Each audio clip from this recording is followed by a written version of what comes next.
आवाज नहीं है। सभी ये HDP सेकेंड ईयर वालों को ऑनलाइन क्लास लेने के लिए धन्यवाद। आज हम नया लेसन का नया टॉपिक पढ़ेंगे जिसका नाम है कि औषधियों का प्रभाव के आधार पर वर्गीकरण। तो इसके बारे में आज हम अध्ययन करेंगे। इससे पहले पढ़ाया था आपको कि औषधियों का शरीर पर क्या क्या प्रभाव पड़ता है। तो आज हमारा टॉपिक क्या है कि औषधियों का प्रभाव के आधार पर वर्गीकरण। तो इसके अंतर्गत क्या है कि खास तौर पर कोई ऐसी चीज नहीं है, मात्र इसके अंतर्गत डेफिनेशन और परिभाषाओं का अध्ययन किया जाएगा। तो जिसमें लगभग आपके इस चैप्टर में 35-40 के आसपास परिभाषाएं हैं जिनका विशेष ही अध्ययन जरूरी है और परीक्षा की दृष्टि से महत्वपूर्ण लेसन है, क्योंकि यहाँ से कई परिभाषाएं एग्जाम में निश्चित रूप से पूछी जाती है। तो इसमें दो चीज़ों को ध्यान रखना है, एक तो आपको परिभाषा का और दूसरी चीज़ यह है कि इसके अंतर्गत प्रत्येक परिभाषा के अंतर्गत एक उदाहरण भी बहुत ही जरूरी है। तो परिभाषा फर्स्ट है अमाशय टॉनिक। तो इसकी क्या परिभाषा है? वे औषधियाँ जो अमाशय के स्राव को बढ़ाती हैं तथा बढ़ाकर भूख में वृद्धि करती हैं उन्हें अमाशय टॉनिक कहते हैं। इंग्लिश में गैस्ट्रिक टॉनिक कहते हैं। जैसे उदाहरण के तौर पर मीठा सोडा यानी सोडियम बाइकार्बोनेट यदि पशु को देंगे तो पशु को भूख बढ़ेगी और अमाशय के स्राव में वृद्धि होगी। अगली परिभाषा है माउथ एंटीसेप्टिक। तो इसकी परिभाषा है वे औषधियाँ जो मुख गुहा के जीवाणुओं की वृद्धि को रोकती हैं उन्हें माउथ एंटीसेप्टिक कहते हैं। जैसे पोटेशियम परमैंगनेट यानी KMnO4, हिंदी में कहते हैं लाल दवा। तो लाल दवा का अपन उपयोग मुंह धोने के लिए या मुंह साफ करने के लिए काम लेते हैं, तो वहां उत्पन्न जीवाणु को खत्म करते हैं। अगली परिभाषा है एंटीसियालिक्स। तो इसकी परिभाषा क्या है कि वे औषधि जो लार के स्राव में कमी करती हैं तथा वृद्धि को रोकती हैं, क्या कहलाती है? एंटीसियालिक्स। वे औषधि जो लार के स्राव को कम करती हैं या लार के स्राव में कमी होती है उन्हें एंटीसियालिक्स कहते हैं। उदाहरण फिटाक्री एलम। अगली परिभाषा है अमाशय अम्लरोधी। अमाशय अम्लरोधी। तो इसकी क्या परिभाषा है?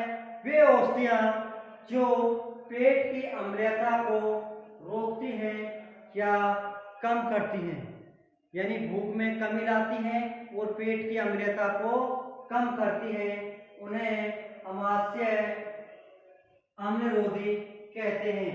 उदाहरण मीठा सोडा। अगली परिभाषा है एंटी इमेटिक। तो इसकी क्या परिभाषा है? वे औषधि जो उल्टी को रोकती हैं उन्हें एंटी इमेटिक कहते हैं। इमेटिक का मतलब है उल्टी और एंटी का मतलब है रोकना, यानी सीधी परिभाषा है उल्टियों को रोकना ही एंटी इमेटिक कहलाता है। जैसे क्लोराप्रोमाजीन। अगली परिभाषा है इमेटिक। तो इमेटिक का क्या मतलब है? उल्टी उत्पन्न करना ही क्या कहलाता है? इमेटिक। जैसे एपोमॉर्फिन या एपोफाइन। अगली परिभाषा है परगेटिव। इसके बारे में आपको पहले भी चर्चा करा दी गई है, जिसका मतलब है कि वे औषधियाँ जो दस्त उत्पन्न करती हैं उन्हें परगेटिव कहते हैं। जैसे मैग्नीशियम सल्फेट। इसको दो तरह में बांटा गया है। एक इसकी दूसरी परिभाषा है लैक्जेक्टिव। तो इसका क्या मतलब है कि वे औषधियाँ जो मल को चिकना करके बाहर निकालती हैं उन्हें लैक्जेक्टिव कहते हैं। अगली परिभाषा है आपकी पेटस, हिंदी में कहते हैं तिक्त।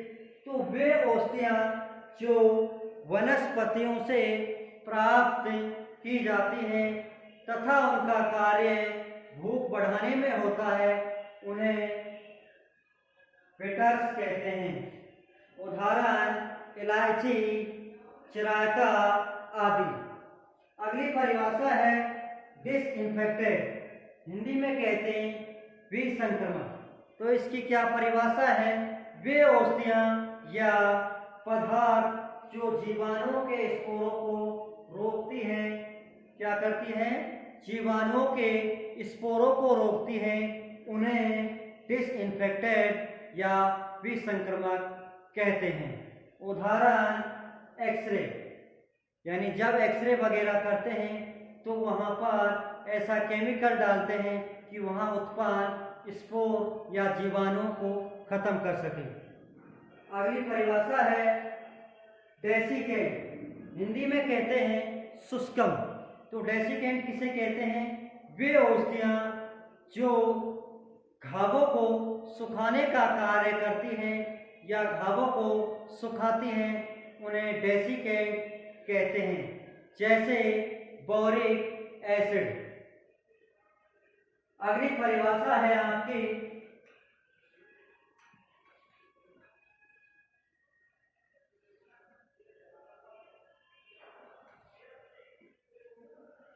टॉनिक्स।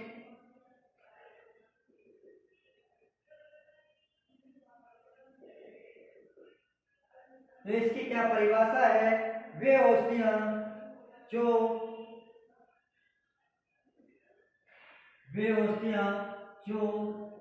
शरीर के अंगों की कार्य क्षमता को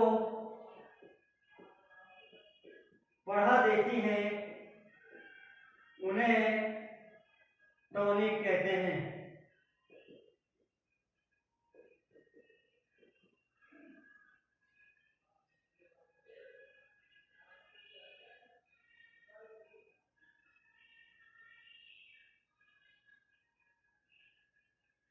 अगली परिभाषा है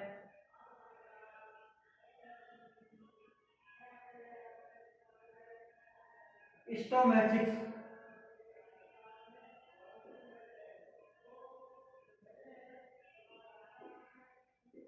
क्या दीपन। तो इसकी क्या परिभाषा है कि वे औषधियाँ या पदार्थ, वे औषधियाँ या पदार्थ जो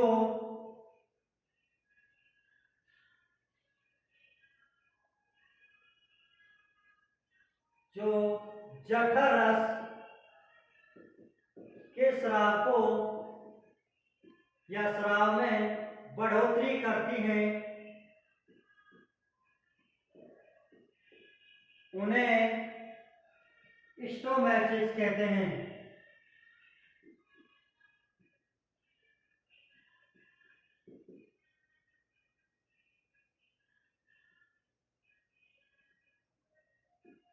स्टोमैचिक्स कहते हैं।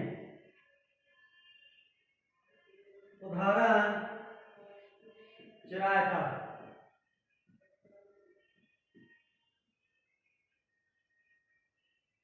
अगली परिभाषा है स्लाइवॉक्स या लार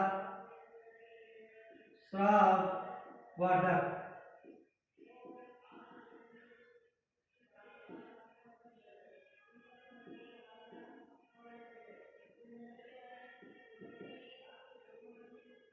वे औषधियाँ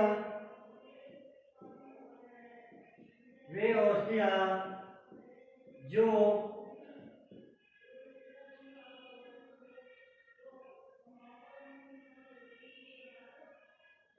वे औषधियाँ जो लार के स्राव में वृद्धि करती हैं उन्हें स्लाइड बॉक्स कहते हैं। उदाहरण मरकरी। अगली परिभाषा है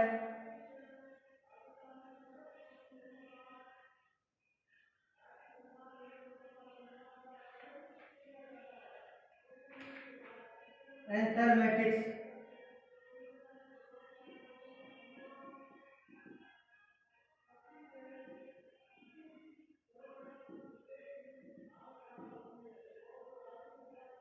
अगली परिभाषा है एंथैल्मेटिक्स। तो इसकी परिभाषा है वे औषधियाँ जो पेट के अंदर उत्पन्न कीड़े को मारकर बाहर निकालती है उन्हें एंथैल्मेटिक्स कहते हैं। जैसे राउंडवॉर्म यानी गोल कृमि, फीता कृमि आदि। उदाहरण के तौर पर हम इसके अंतर्गत निम्न औषधियाँ काम लेते हैं, जैसे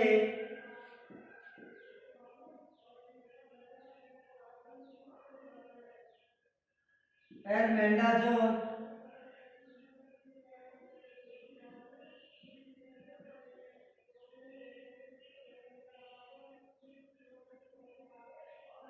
कॉपर सल्फेट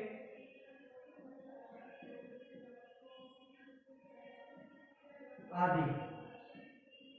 तो आज के लिए इतने ही परिभाषा काफी है।